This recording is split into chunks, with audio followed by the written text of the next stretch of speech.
तो आइए देखते हैं अपने आंसर। ठीक, ये जो हम अब आंसर करने वाले हैं ये हमारे सेट नंबर जो है 3 के हैं। ठीक है, और 3 में भी 3 कुछ इस तरह से है जो हम बोलेंगे भी उस 3 का ध्यान करना। ठीक है, कभी आप, क्योंकि सेट नंबर 3 तो बहुत सारे होंगे, उस सेट नंबर 3 में से भी 3 हमारा वो वाला है जो हम नंबर बोलेंगे।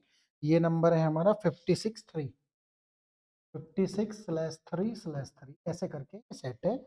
इसके आंसर हम देख रहे हैं। ठीक है, तो इसमें पहला फर्स्ट क्वेश्चन जो है वो हमारा है, आपके सामने लिखा, ये बहुत अच्छा क्वेश्चन है कि which of the following ligands ambident ligands. Ambidents ligand इसमें ये होगा क्योंकि ये दोनों तरफ से क्या कर सकता है, आपका अटैक कर सकता है। ज़्यादा टाइम वेस्ट नहीं करेंगे ताकि आपको जल्दी जल्दी आंसर पता चल जाए। ठीक है, इसमें आंसर तो 6 होगा लेकिन फिर भी थोड़ा सा हिंट दे देता हूँ, मन में कंफ्यूजन आएगा। AgNO3 का 1 मोल इससे रिएक्ट करके सिर्फ 1 मोल AgCl दे रहा है, यानी यहाँ एक Cl का यूज हुआ है, तो CONH3 के पूरे 4 के 4 मोल और क्लोरीन के 2 मोल कॉम्प्लेक्स बनाने में काम आए, और बाहर का जो 1 मोल था वो Ag के साथ काम, तो यहाँ सेकेंडरी वैलेंसी आपकी 6 बैठी। नेक्स्ट आप चेक करिए, विच of the following element 3D series transition element has lowest enthalpy of automisation. मालूम ही है जिंक सबसे कम जो है आपकी एंथैल्पी ऑफ ऑटोमाइजेशन रखता है, तो इसका आंसर ये होगा। क्वेश्चन नंबर आप पहुंचेंगे किसमें, 4 में। यहाँ 2 OH हैं, याद करिए एनसीईआरटी का ही डायरेक्ट क्वेश्चन है। तो जब इस एसोसियल थायनिल क्लोराइड से इसको रिएक्ट कराएंगे तो ये OH Cl में बदल जाए, और ऐसा कारनामा इसने बी ऑप्शन में कर रखा। ठीक है, क्लियर। और भी ऑप्शन में है, आपका दोनों को मत कर दीजिएगा चेंजिंग। ठीक है, यहां पर इसने आपसे पूछा है कि which of the following Grignard reagent, कौन सा ग्रिग्नार्ड रिएजेंट इनमें से आपको ये दे सकता है, किसके साथ, मीथेनॉल के। तो आपको जो है ये वाला ग्रिग्नार्ड रिएजेंट, जब आप इसकी रिएक्ट कराएंगे किससे, मीथेनॉल से, HCHO से, तो आपका जो प्रोडक्ट बनेगा जस्ट यही बनेगा। ठीक है, आप आराम से रिएक्शन करके दिखा सकते हैं उसको, कोई दिक्कत नहीं है। ये बेंजीन है, कभी धोखे में आपने इसको भी, ऐसा नहीं है, मैं भी मना कर रहा हूँ, कभी आप बाद में कंफ्यूज हो जाओ, सर आपने भी ये कहा था।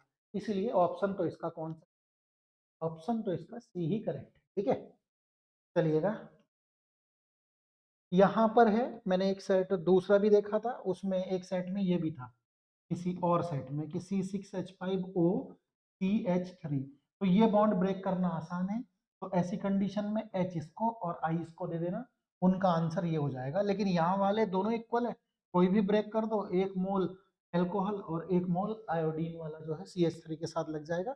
इस सेट वालों के लिए अच्छा था क्योंकि इनको सोचना नहीं था, उनको सोचना था जिनमें CHOH है। अगर उसमें वो ऑप्शन ये भी था ना कि C6H5I और प्लस में CH3I, ऐसे करके भी दोनों, मतलब ऐसे भी थे, फिर एक में OH भी था, इधर OH और उधर I भी था, तो वहां सोचना पड़ता है, इसमें सोचना नहीं पड़ता इस वाले में, क्योंकि ये इक्वल था, तो यहाँ पर आसानी से हो गया। ठीक, फिर कहा है कि जो आपका कंपाउंड है वो बेंजीन सल्फोनिल क्लोराइड के साथ क्या करे, आपका नॉट रिएक्ट, कौन सा नहीं रिएक्ट करेगा, तो आपको मालूम है टर्सरी ये रिएक्ट नहीं करेगा। एक दूसरे सेट में सेम इसी का क्वेश्चन था, वो भी आंसर मैं दे देता हूँ, सेट नंबर 2 का। उसमें कहा था कि इनसॉल्युबल किससे रहेगा, तो 2 डिग्री में इनसॉल्युबल होता है, उनका आंसर 2 डिग्री वाला आएगा, ये वाला, कभी वो कंफ्यूज हो। सेट नंबर 2 यही, ध्यान से सुनो फिर से, सेट नंबर 56/3/2 इसमें इसमें था वो क्वेश्चन, मैंने बोल दिया आपको इसलिए, तो वहां पर जो है अलग आंसर है। स्कर्वी आप जानते हैं विटामिन सी की कमी से होता है, स्कर्वी, है ना। यहाँ पर है, देखिए आपका ये क्वेश्चन, क्लियर। तो ये जो क्वेश्चन है इसमें आपको उसने क्या कहा है, बड़े उससे क्लियर दिया है कि 1% सोल्यूशन है कोई एक्स का। ठीक है, क्या है, एक्स का जो है, उसने कहा 6% ऑफ सुक्रोज है मोलर मास में, तो इसमें आपसे उसने पूछा है कि बता दीजिए मोलर मास जो है सॉल्यूट एक्स का कितना आएगा। तो सॉल्यूट एक्स का उसने आपसे पूछा, देखो मोलर मास मैंने कैलकुलेट करके रख रखा है क्योंकि गलती वलती ना हो जल्दीबाजी में। तो इसमें देखिए आइसोटोनिक, आइसोटोनिक वही होते हैं जो इक्वल प्रेशराइज क्रिएट करते हैं, जिसका ना तो एक का है तो ना दूसरे का लो हो, उनको आइसोटोनिक आप लोग बोलते हैं, तो आइसोटोनिक में इक्वल रहेगी। तो इक्वल रहेगी तो देखो पहले कंसंट्रेशन एक्स कर लेते हैं। पहले कंसंट्रेशन एक्स कितना 1% है, तो इसको क्या कर दीजिए 1% को क्या लिख दीजिए 1/m लिख दीजिए। मान लो इसके साथ में किसी के एक सेट में इसको 1 के बजाय 2 या 5 का रखा हुआ तो वो कैसे कर लेना है, ठीक है। मैंने किया यहाँ पर क्या आपका 1000/100 या कट हुआ तो मेरा ये आ गया कितना 10 यहाँ पर सॉल्व करके, ठीक है। ग्राम पर लीटर में ये भी लिख लेना, यूनिट भी लिख लेना ग्राम पर लीटर, हालांकि एमसीक्यू है तो मैं कौन सा सॉल्व।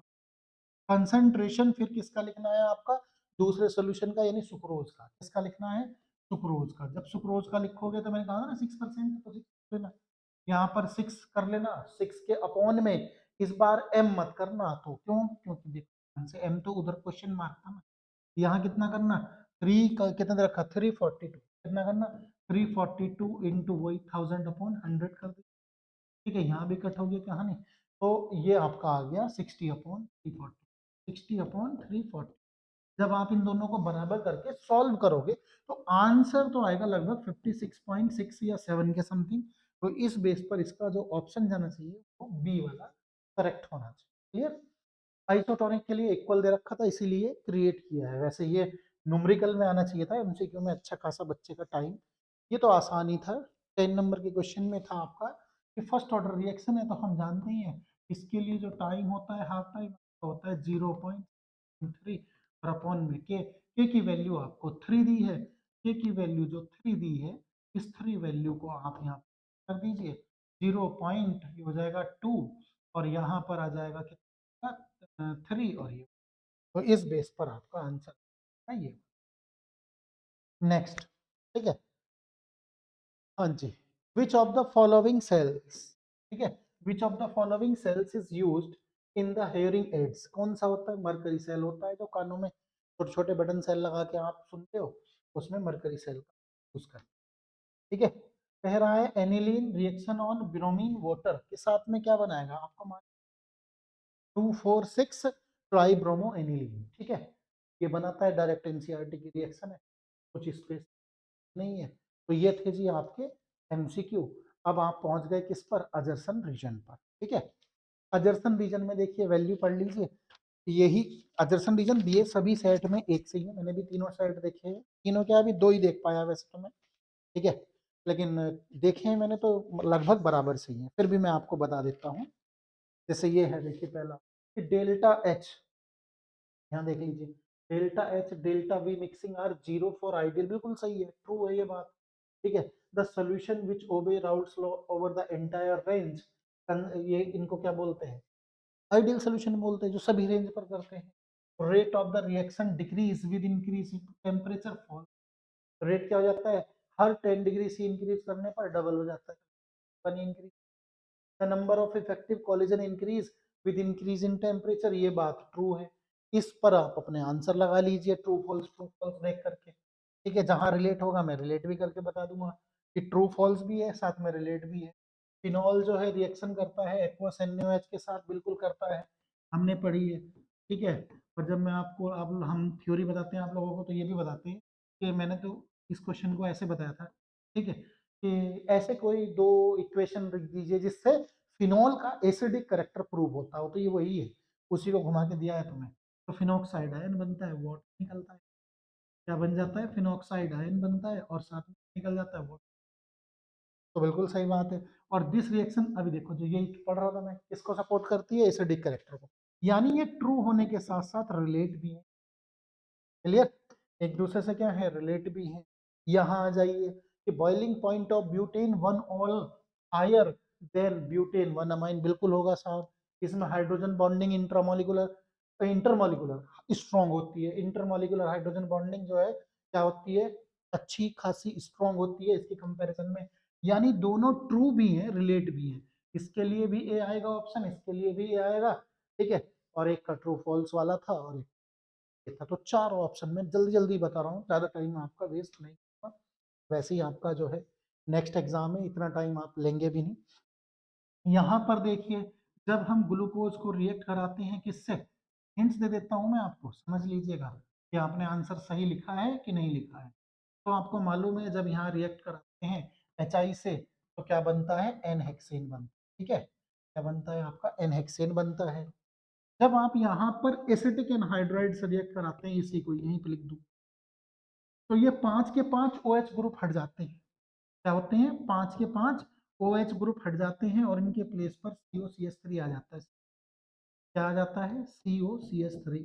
और ये रिएक्शन इस बात को भी प्रूव करती है कि ग्लूकोज में कितने, 5 जो है आपके हाइड्रोक्सिल ग्रुप थे। अगर ये आपने लिखी होंगी दोनों इक्वेशन, नंबर सॉलिड है, कोई काट नहीं कर पाएगा। ठीक है, और अच्छा भी है, कटने भी नहीं चाहिए यार, बहुत मेहनत करते हो पूरे साल नंबर। ठीक है, define molar depression constant, how it is related with enthalpy of fusion. ठीक है, सीधे सीधे जो है मोलर डिप्रेशन कांस्टेंट आपका जो है पूछा था, KF वाला, फ्रीजिंग वाला, वो आप यहाँ पर डिफाइन कर दीजिए KF से। जिसने लिख दिया होगा बच्चे को बड़े आराम से मिल जाएगा। कह रहा what type of deviation shown by ethanol and acetone mixture, कौन सा डेविएशन दिखाएगा ये आपका आएगा। ठीक है, कौन सा डेविएशन में, पॉजिटिव में। क्यों, देखो ध्यान से, इथेनॉल यानी कि यहाँ क्या है, OH है, और यहाँ क्या है, एसीटोन। ठीक है, तो पॉजिटिव डेविएशन में आता है, पॉजिटिव डेविएशन में। What type of azeotropic mixture, जो कांस्टेंट बॉइलिंग होते हैं वो एजोट्रोपिक होते हैं। जिस बच्चे ने लिखा होगा उसका नंबर यहाँ पर सॉलिड हो जाएगा, क्योंकि 2 पार्ट में, एक ऊपर मिलेगा एक मिलेगा, कोई दिक्कत ही नहीं आएगी उसको कहीं से कहीं। यहाँ पर कह रहा है भाई साहब आपसे ये कि in a reaction the concentration of reactant is triple, तो ये तो कर ही दिया होगा आपने, सीधे सीधे रेट लिख करके के लिख दिया होगा, कंसंट्रेशन एक्स लिख दिया होगा, दूसरे में फिर से रेट लिख दिया होगा, कंसंट्रेशन के लिख दिया होगा, इसको 3x कर दिया होगा। कितनी ऑर्डर के रिएक्शन के लिए, 27 टाइम्स। कितना जो है, tripled the rate of reaction 27 times हो, यानी कि इसको 3x करने पर ये 27 हो गया। तो भैया ये कह रहा है कि ऑर्डर क्या होगा, देखो यहाँ पावर 3 लगाओगे तब 27, तो सीधी सीधी बात है, ऑर्डर कितना हो गया, 3 हो गया। ठीक है, state the condition under which biomolecular reaction is kinetically first order reaction, gives an example. तो कौन सी है ये आपकी स्यूडो फर्स्ट ऑर्डर रिएक्शन, आपको बतानी थी। यहाँ पर प्रोडक्ट पूछा है, ठीक है, लिख दी होगी जिसने भी, उसको मिलेगा, वहां पर ऑर्डर 3 लिख दिया होगा। यहाँ पर पूछा है ये रिएक्शन दे दो, ये हमेशा आती है कंप्लीट द रिएक्शन में। यहाँ MnO4 और आपका क्या आ जाएगा, साथ में क्या आ जाएगा, MnO2, ये आ जाएगा जिसने लिख दिया होगा। ठीक है, इस वाली रिएक्शन में जिसने लिख दिया होगा आपका Cr3 पॉजिटिव, ठीक है, plus 7H2O balance, 7H2O plus आपका 6Fe3 पॉजिटिव, इस तरह से करके लिखा होगा, बैलेंस आप कर ही लेना, यहाँ 2 लगा ही दोगे, है ना। तो ये 2 बैलेंस भी लिखनी थी वैसे, ये इन्हें बिना बैलेंस करे नहीं लिखेंगे, ध्यान रख लेना। ठीक है, बिना बैलेंस करे इनको नहीं लिखते हैं, इसीलिए यहाँ पर भी 2 आए। तो ये दोनों इसके फाइनल आंसर थे कि जो प्रोडक्ट में आपके बन रहे हैं। ठीक है, चलिए मैं साइड भी होता रहता हूँ, जिससे तुम्हें दिखता है कि क्या है क्या नहीं है। ये तो सिंपल क्वेश्चन दिया था तुम्हारे लिए, बढ़िया था। SN2 रिएक्शन किसमें फास्ट होगी और क्यों होगी, ठीक है, याद होगा तुम्हें। SN2 का ऑर्डर ये होता है, ठीक, 3 डिग्री का ये ऑर्डर होता है, सिंपली हमारा जो है 1 डिग्री में फास्ट होगी SN2 यहाँ पर। क्लियर, क्यों होगी, क्योंकि आपको मालूम स्टेरिक हिंड्रेंस सबसे कम इसी में लगता है, जो कि न्यूक्लियोफाइल बैक साइड पे अटैक करता है। Why does the presence of nitro group at ortho and para position increase the haloarenes reactivity, बहुत बताया हुआ क्वेश्चन, याद होगा।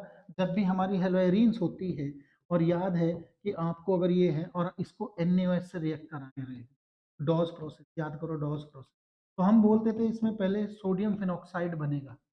ठीक है, लेकिन जैसे ही हम, ध्यान से सुनना, अब आंसर भी है, जैसे ही हम कोई इलेक्ट्रॉन विड्रॉइंग ग्रुप लगा, तो क्या होता है, ये जो लोन पेयर है ये इलेक्ट्रॉन विड्रॉइंग ग्रुप पर चला जाता है, और यहाँ पर partial double bond character create नहीं होता है। और जिस पार्शियल डबल बॉन्ड करेक्टर की वजह से रिएक्टिविटी लो हो रही थी, वो क्रिएट होना बंद हो गया, तो इसलिए रिएक्टिविटी क्या हुई, हाई हुई। इस तरह से जिस बच्चे ने आंसर लिखा होगा उसको नंबर मिलेगा ही मिलेगा। ठीक है, अब आपके मन में कुछ थोड़ा बहुत, इसलिए भी मैं थोड़ा सा बीच में वो रुक रहा हूँ कि ये भी डाउट होगा मन में कि सर अगर मान लो हमने इससे थोड़ा इधर उधर को रिलेट करके लिखा है, तो डोंट वरी, उस पर भी नंबर मिलेगा। बस आपकी बात थोड़ी भले इधर उधर होने के साथ साथ रिलेट भी होनी चाहिए, है ना। ये नहीं कि हमने थोड़ा बहुत इधर उधर के चक्कर में बहुत सारा इधर उधर लिख दिया, वो नहीं है। ठीक है, which of type of nucleophilic substitution reaction occurs in 2 bromobutane, है ना, इसमें 2 ब्रोमोब्यूटेन की बात कर रहा है, से बनाया गया है ब्यूटेन टू ऑल, प्लस और माइनस दोनों। बस, तो ध्यान से सुनो, प्लस और माइनस ऐसा कौन सी रिएक्शन सपोर्ट करती है, SN1। ठीक है, आ गया समझ में नहीं, तो कौन सा है आपका SN1 रिएक्शन आपकी इसमें प्रोसीड होगी, क्योंकि जो Br है वो लिविंग ग्रुप भी बेस्ट है, और साथ में आपका क्या है 2 डिग्री एल्काइल हैलाइड है, जो कि एक स्टेबल पॉजिटिव कार्बोकेटायन देता है।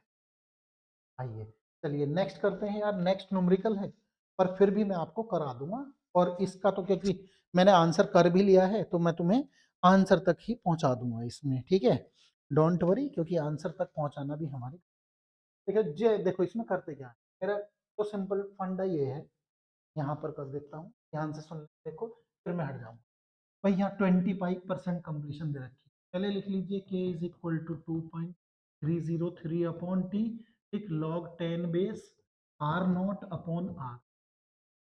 दूसरा क्या करिए, जब आपने ऐसे लिख लिया उसको, तो क्या करिए, देखिए ध्यान से, पहली फर्स्ट कंडीशन में जो आपकी आर वैल्यू होगी वो इनिशियल में से कितना 25% कंप्लीशन हो चुकी, तो ये लिख दिया मैंने, और जब मैंने इसको यहाँ कट किया तो 4 आया, और मेरा आ गया 3r0/4। समझ में आ गया। जैसी ये वैल्यू मैं r के प्लेस पर पुट करूंगा, तो मुझे k इज इक्वल टू मिल जाएगा 2.303। कितने टाइम में पूरी हो रही थी भाई, 40 मिनट में, 40 रख दिया, log 10 बेस रख दिया, r0 रख दिया, यहाँ पर 3r, r0 कैंसिल हो गया, log 4 माइनस 3 आएगा, log 4 की और 3 की दोनों की वैल्यू आपको न्यूमेरिकल के नीचे दी है, माइनस करके कैलकुलेट कर लीजिए, तो यहाँ से आपको क्या मिल जाएगी, एक k की वैल्यू मिल जाएगी, इसके लिए 25 लिए जो k की वैल्यू आपको यहाँ मिलेगी, ठीक, वो किस में यूज कर लेना, नेक्स्ट 80% में क्या करोगे, जब आप k निकालोगे, ठीक है, तो वहां पर ध्यान, सॉरी r जब निकालोगे, तो r क्या करोगे, r0 माइनस 80% ऑफ r0, ठीक है, तो ये क्या आ जाएगा आपका, ये हो जाएगा आपका 20r0/100, क्या आ जाएगा 5 करके, यहाँ आपको log 5 की भी वैल्यू इसीलिए दी थी, कैलकुलेट करेंगे तो ओवरऑल जो आपका आंसर आया होगा, मैं वो बता देता हूँ, ये तो मैंने आपको हिंट्स दिया कि कैसे कैसे आंसर जो इसका आया है कैलकुलेट करके, वो आया है 223.6, थोड़ा बहुत इससे अप्रोक्स इधर उधर भी आया होगा, तो आपका 68 मिनट, तो मैंने बोला इसके अगर इधर उधर भी आया होगा तो आपका तरीका भी मैंने बता दिया, क्योंकि पूरा फुल करूंगा तो कहीं वीडियो बन, क्योंकि 3 घंटे से पहले तो मैं भी नहीं लिख सकता, तो आप लिख रहे हो भाई, बोर्ड ने इसका टाइम दिया ना 3 घंटे, तो 3 घंटे से पहले मैं कैसे लिख दूंगा, पूछो, ठीक है।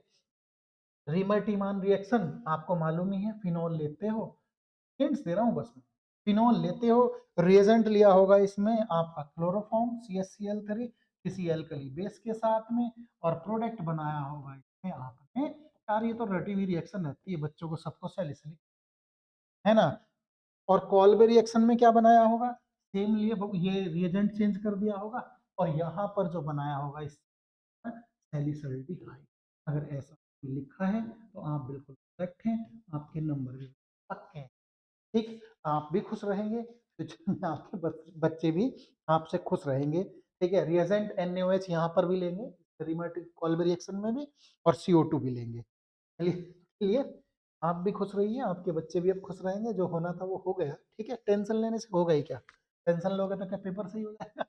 Name the reagent is used, bromine इसमें है पेपर, फिर मैं अगर बोलूंगा कि टफ नहीं है तो एक दो को बुरा लग जाएगा, जिसका बेकार गया होगा बेचारा वो नाराज हो जाएगा, लेकिन पेपर ठीक था, ऐसा नहीं था कि बच्चे जो है फेल हो, ऐसा तो नहीं था, इससे तो भारी पिछले साल लग रहा था बच्चों को पेपर।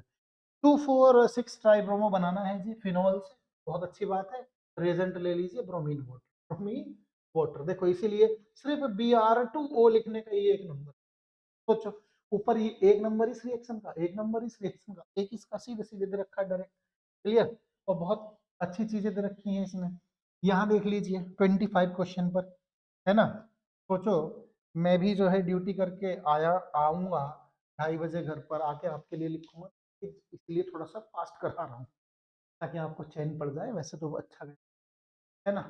CH3 CH2Cl आपका यहाँ आ जाएगा। जब रिडक्शन कराएंगे तो बी में हो जाएगा CH3 CH2 NH, सॉरी एक बार और CH2 बनेगा, तब NH2 आएगा, क्योंकि ये वाला भी CH2 में चेंज हो जाएगा। और जब आप यहाँ आएंगे, ध्यान से देखो 0 से 5 डिग्री C पर, तो यहाँ अगर किसी बच्चे ने ये लिखा होगा तो उसका नंबर जरूर कटेगा, अगर सिर्फ ये छोड़ के आ गया। क्यों? क्योंकि उसको ध्यान से देखिए, इसको रफ भी करना था, स्टेबल नहीं होता ना ये बनता है बच्चों OH। तो ये लिखा होगा उसको पूरा मिलेगा, नहीं तो उसका इस स्टेप का नंबर जरूर काट। हाँ जी, यहाँ रिडक्शन कराने पर ए तो बन जाएगी एनिलीन रिएक्शन जो आपने पढ़ी हुई है। ठीक, इसके बाद बी पर बन जाएगा diazonium salt into positive negative. और जब डाइएजोनियम सॉल्ट फिनॉल से रिएक्ट करता है तो ये कौन सी रिएक्शन है, शायद आपको याद आ जाएगी, मैं भी लिख देता हूँ। Double bond di di compound, याद आया? Coupling reaction. ठीक है, तो देखो कपलिंग रिएक्शन उसने इस तरह से पूछ ली, है ना।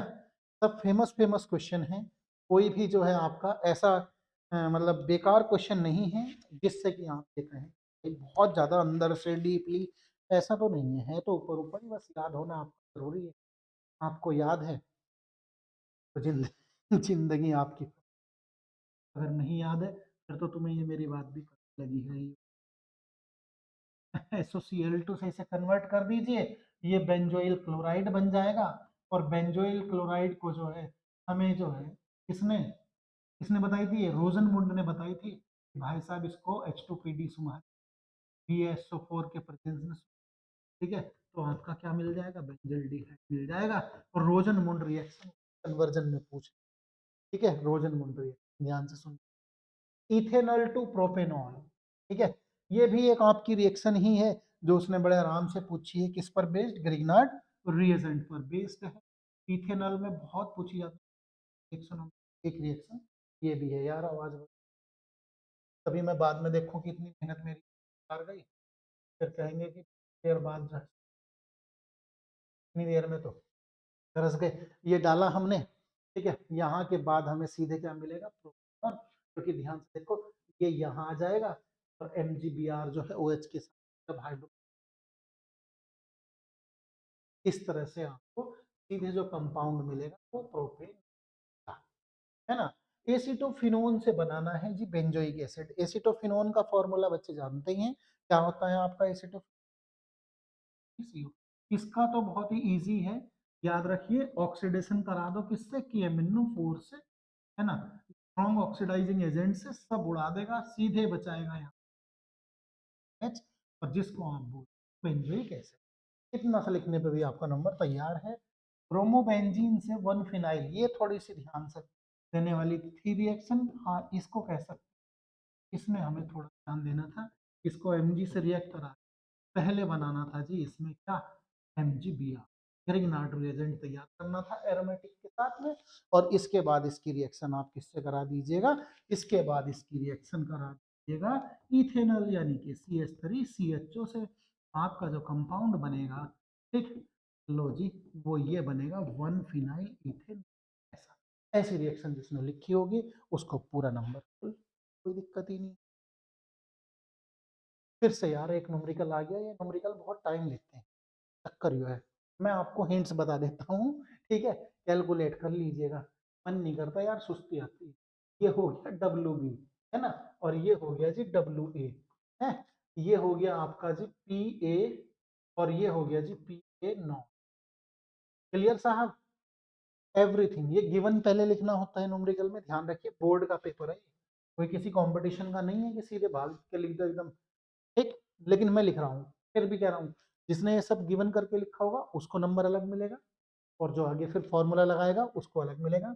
फॉर्मूला आप जानते ही हो, क्या लगाएंगे कि PA0 minus PA upon PA0, ठीक है, और इज इक्वल टू में आ जाएगा WB इंटू यहाँ पर आ जाएगा आपका क्या, WMA, सॉरी, नीचे आ जाएगा MB, और MB के साथ ये वैल्यू पुट कर दीजिए, सारी डायरेक्ट रखी हुई हैं, वैल्यू पुट करने के बाद जब आप इसका आंसर कैलकुलेट करो तो लगभग एमबी की जो वैल्यू है वो 90 है, इफ आई एम करेक्ट। ठीक है, कि मैंने रख के सीधे कैलकुलेट की है, अगर थोड़ा बहुत इधर उधर को मैंने ये रख के कोई कैलकुलेशन मिस्टेक कर दी होगी तो प्लस माइनस थोड़ा, लेकिन फिर भी मैं बता रहा हूँ 90 आएगी, मैंने कैलकुलेट करके जो रखी थी अपने हिसाब। हाँ जी, ये है, ये तो आपकी एनसीईआरटी का ही डायरेक्ट क्वेश्चन है। ठीक है, समझ में आ गया, इसमें ज़्यादा कुछ नहीं है।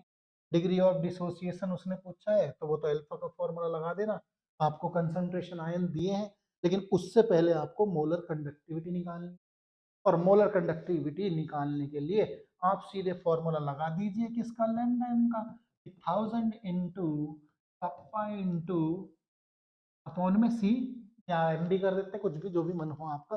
देखो डायरेक्ट वैल्यू दे रखी है, रख दीजिए। जैसे ही आप लैम्डा एम निकाल लेंगे तो यहाँ पर वैल्यू रखते ही आपको 124 आपका आंसर मिलेगा विद यूनिट। ठीक है, विद यूनिट लिखनी होती है, क्योंकि देखो मार्किंग स्कीम में लिखा रहता है यूनिट नहीं लिखी तो आधा नंबर काट लेना। ठीक, याद रख लीजिएगा, साइमन फुल सेंटीमीटर लिखनी है, लिखी रखी यार ये पर उसने वहां भी लिख रखी है, ये लिख दो उसके बाद ये लिख दो, आंसर हो तो गया, दोनों लिख दीजिए। ठीक है, और फिर अल्फा की वैल्यू, अल्फा डिसोसिएशन कांस्टेंट जरूर निकालना है। जिसने इसमें डिसोसिएशन थोड़ा होगा उसका नंबर कटेगा, जल्दीबाजी में छोड़ना नहीं है उसको। ये केस स्टडी था क्या? केस स्टडी बेस्ड क्वेश्चन है, चलो देखो। मैंने भी नहीं देखे यार ये तो भी कैसे कैसे हैं। ट्रांजिशन मेटल जो है वो एक गुड कैटलिस्ट होते हैं। क्यों होते हैं? क्योंकि उनके जो है डी ऑर्बिटल पार्सली फिल्ड होते हैं, साथ में उनकी जो अपर सरफेस क्या होती है, एक रफ होती है, एक्टिव कैटलिस्ट के, इसीलिए उनको हम कैटलिस्ट के जैसा वर्क करते हैं। और वो जो उनकी बाहर की रफ सरफेस आई है वो सिर्फ किसके लिए, किसकी वजह से? पार्सली फिल्ड होने की वजह से। ठीक है, what is the cause of contraction of atomic size? Lanthanoid का जो साइज में कॉन्ट्रैक्शन होता है वो लेंथेनॉइड कॉन्ट्रैक्शन की वजह से होता है। लेंथेनॉइड कॉन्ट्रैक्शन क्या है वो भी उसने नहीं ठीक है, अगर बच्चे ने हिंट्स पहचान लिया होगा तो समझ गए होंगे, ऊपर नहीं देना है। लेंथेनॉइड कॉन्ट्रैक्शन में आपने देखा है जब हम नीचे आते हैं, ठीक, 3D सीरीज के बाद जो है नेक्स्ट सीरीज पर जब आते हैं तो हमारा साइज में, एटॉमिक साइज में उतना इंक्रीमेंट नहीं मिलता है जितना होना चाहिए। ठीक है, और वो होता है किसकी वजह से? लेंथेनॉइड कॉन्ट्रैक्शन की वजह से एटॉमिक चेंजिंग देखने को मिलती है। क्लियर? और में दे रखा है कि in aqueous solution which is stronger reducing agent CR और एफ एंड वाई। क्यों? तो स्ट्रॉन्गर रिड्यूसिंग एजेंट की कंडीशन लिखनी थी, जिसने लिख दी होगी इसमें, सही है। ऊपर मुझे नहीं लग रहा कि हाँ इसमें तुम्हें कुछ दिया होगा हिंट्स में, सिर्फ पढ़ लियो, है ना, इसको अपने आप पढ़ लियो। मैंने नहीं लिखा तो है यार लेंथेनॉइड वगैरह के बारे में, फिर भी देख लियो। Regular degrees in the atomic size लिख तो रखा बढ़िया से, इसका भी किसी ने हेल्प लिया होगा तो भी बहुत अच्छी बात है। दूसरी केस स्टडी क्या है आपकी? दूसरी केस स्टडी ये है कि व्हाट आर एसेंशियल, जिन्हें वो क्या है, नॉन एसेंशियल है, और जिनको हमारी बॉडी नहीं बना पाती वो क्या है, एसेंशियल अमीनो एसिड है। What is mean by zwitter ion? जब हम अमीनो एसिड को क्या करते हैं, एक्वस सॉल्यूशन में डालते हैं तो ये डाइपोलर आयन में एग्जॉस्ट होता है, उसी को आप क्या बोलते हैं, ज्विटर आयन बोलते हैं। एग्जाम्पल पूछ लिया फाइब्रस और ग्लोबुलर प्रोटीन का, ठीक है, तो आपको मालूम है केराटिन और जो है क्या था, एग एल्बुमिन, ये इनके एग्जाम्पल आपको देने सीधे एनसीईआरटी से है। Linkage hold monomers protein together, कौन सा लिंकेज करता है आपका, पेप्टाइड लिंकेज। ठीक है, नहीं सॉरी, मोनोमर्स ऑफ, हाँ प्रोटीन। ठीक है, सॉरी, मैंने सोचा कि कहीं क्या है ये, ग्लूको वो तो नहीं है आपके मोनोसेक्राइड्स। ठीक है, अगर अमाइन है, ये प्रोटीन है तो सही में आपका पेप्टाइड लिंकेज आएगा, नहीं तो ग्लाइकोसाइडिक लिंकेज हो जाएगा, क्योंकि दूसरे सेटों में उसने कुछ ऐसा जरूर किया होगा, अभी मैंने पूरे पढ़े। What is the structural feature of characteristic, ये तो यार लिख ही दोगे आप, नॉन सुगर थ्योरेटिकल क्वेश्चन है। डिफरेंस पूछा था न्यूक्लियोसाइड और न्यूक्लियोटाइड में, बहुत बढ़िया है, याद ही है आपको, पेंटोस सुगर बेस। ठीक है, और साथ में फॉस्फोर, कोई है आपके, एक में फॉस्फोरिक एसिड नहीं आएगा, एक में फॉस्फोरिक एसिड आएगा। एक ही पॉइंट नहीं, दो पॉइंट लिखने हैं, देखो बच्चों ध्यान से, क्योंकि इसने यहाँ इसीलिए डिवाइडेशन भी कर दिया उसका, तो पूरा दोनों के लिए एक एक अलग अलग है। स्ट्रक्चरल डिफरेंस पूछा, देखो ये फिर से वही रिएक्शन आ गई आपकी, KMnO4 की, याद है ना, जब KMnO4 कराते हैं तो ये पूरा जितना भी ग्रुप सब हट जाएगा, यहाँ पर सीधे बनेगा क्या, COOH बेंजोइक एसिड, ये बन जाएगा। ये कौन सी रिएक्शन है, याद आ गई ना, ठीक। ये है क्रॉस एल्डोल। एक अल्फा हाइड्रोजन यहाँ से यहाँ ट्रांसफर होगा, जब यहाँ से यहाँ ट्रांसफर होगा, आंसर की शक्ल जो है इस तरह से दिखेगी, CHOH, और यहाँ पर हो जाएगा आपका क्या, CH डबल बॉन्ड। देख लो, कैसे भी पूछ सकता भैया, उसकी मर्जी है।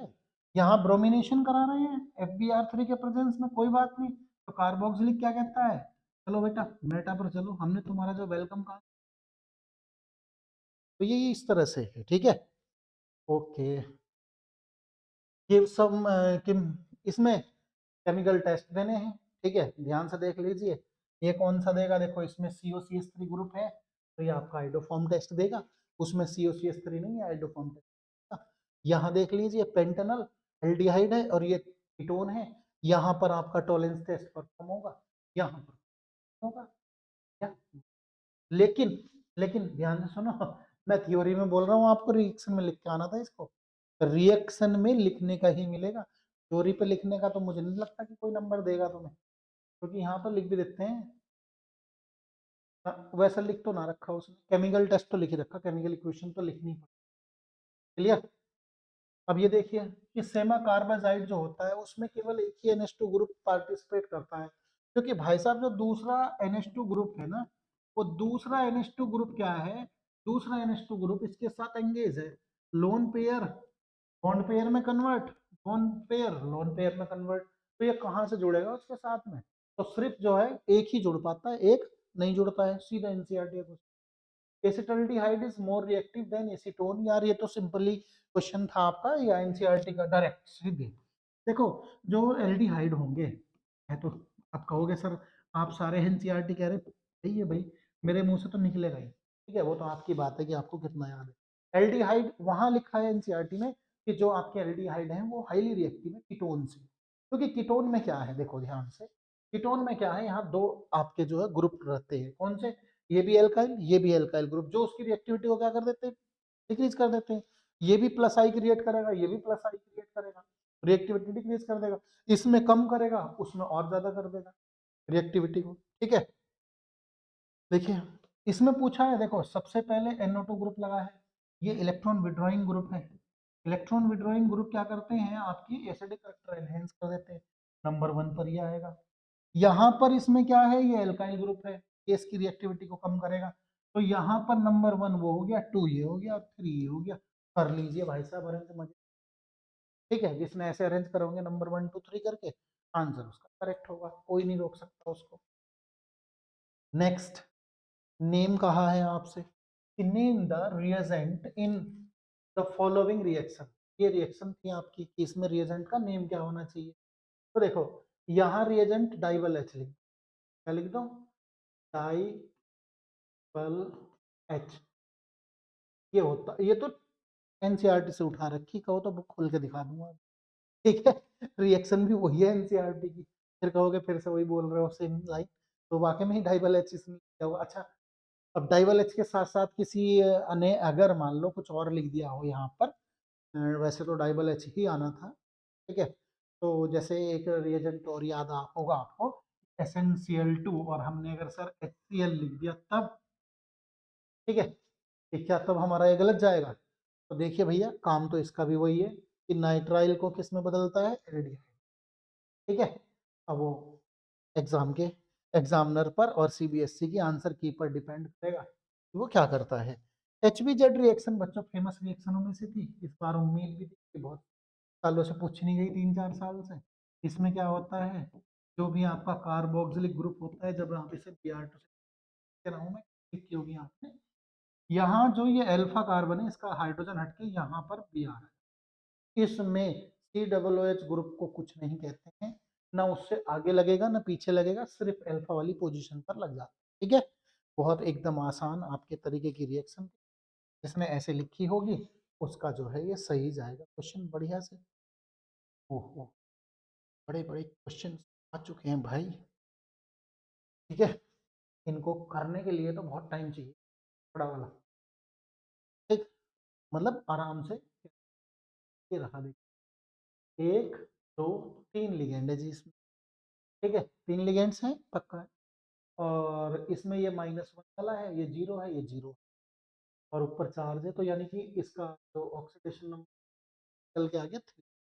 तो अब इसको लिखना कैसे था, देखिए इथेन 1,2 डाइअमाइन को तो हमें 20 में 20 इथेन 1,2 डाइअमाइन सुन लीजिएगा, फिर क्या आ जाएगा एक्वा, फिर साइनो, फिर कोबाल्ट, फिर थर्ड, फिर आयन। सुन लिया, फिर से बोल लो 20 इथेन ब्रैकेट लगा के इथेन 1,2 डाइअमाइन, फिर आपका एक्वा, फिर साइनो, साइनाइडो भी कर देते हैं इसको, और फिर आपका जो है कोबाल्ट थर्ड आयन, ये इसका geometrical isomer not possible in tetrahedral complex, ठीक है। एक्चुअली क्या है, टेट्राहेड्रल कॉम्प्लेक्स में अगर आप इधर उधर को चेंज करोगे तो वो पॉसिबिलिटी ही नहीं होगी, मतलब लगाओगे तो भी दिखाई नहीं देगा। कह रहा है कब, हैविंग टू डिफरेंट लिगेंड्स, एक ऑफ यूनिडेंटेड लिगेंड्स, क्योंकि उनकी चेंजिंग आपको दिखाई नहीं देगी टेट्राहेड्रल में, ठीक है। 120 एंगल पर कोई डिफरेंसेस उसमें नहीं दिखता है, इसीलिए वो एग्जिस्ट भी नहीं करते हैं। यहाँ पर कहा है अरेंज कर दो, किसमें, इंक्रीजिंग ऑर्डर में, किसकी, स्प्लिटिंग की। तो इंक्रीजिंग ऑर्डर आपको बच्चों इनका चेक करना, ये नंबर 1 पर आता है CN, उसके बाद नंबर 2 पर अमोनिया, ये हो गया जी इसका ऑर्डर, इनके बेस पर करना है ना, किसमें, जो सीरीज बनाई थी इन्होंने उस सीरीज के बेस पर। देखिए वैसे तो ये तो बहुत ही था आराम से, लेकिन आपने दिया ही होगा, इसमें आपका आंसर निकल के आया होगा SP एवरेडाइज, ठीक है। चलिए बहुत बढ़िया।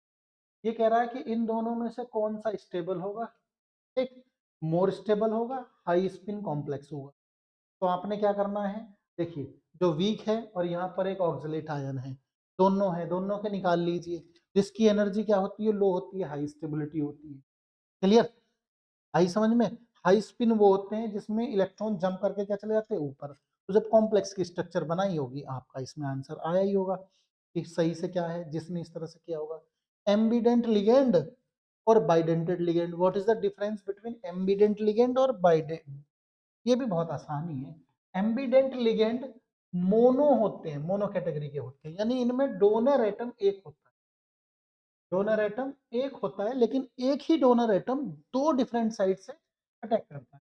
तो आपने वहां भी पढ़े हैं ना हेलो एल्केन में, लेकिन बाइडेंटेड लिगेंड में दो डोनर एटम होते हैं, दोनों एक साथ डोनेटिंग कर, ये डिफरेंस।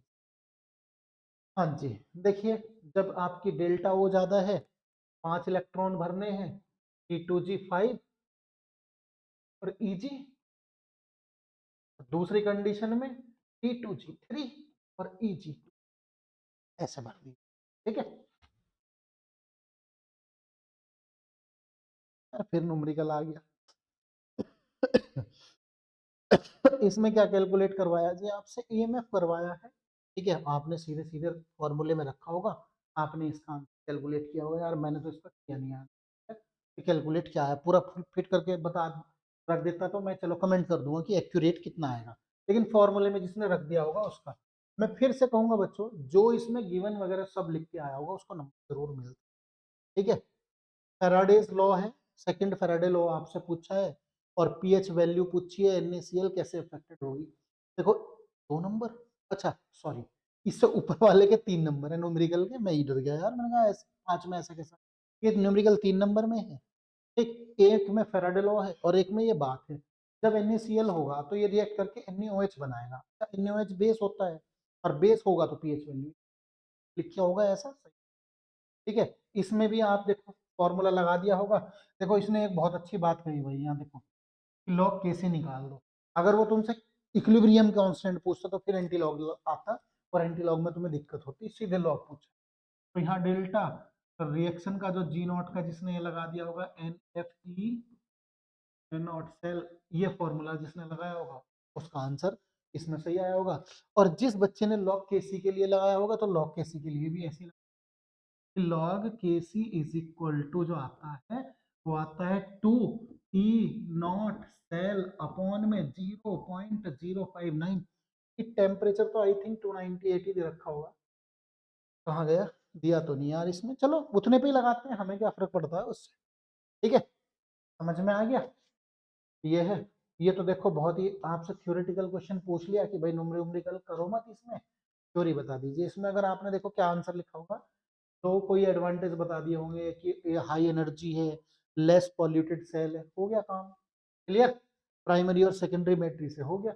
इसमें पूछा था कि how many faradays are required 1 mole में, तो इसमें क्या करा होगा बच्चों ने, जो 1 मोल, देखो इसका मैंने कैलकुलेट कर लिया था, बस एक आंसर कैलकुलेट करने से रह गया था। अगर आपको डाउट होगा तो आप मुझे कमेंट मैसेज कर दीजिएगा, मैं उसका भी लिख दूंगा। वैसे मैंने इसीलिए न्यूमेरिकल के आंसर सॉल्व करके लिख लिए थे, कि ताकि जो है आपको ये आइडिया लग जाए कि मेरा आंसर सही गया है कि नहीं गया है।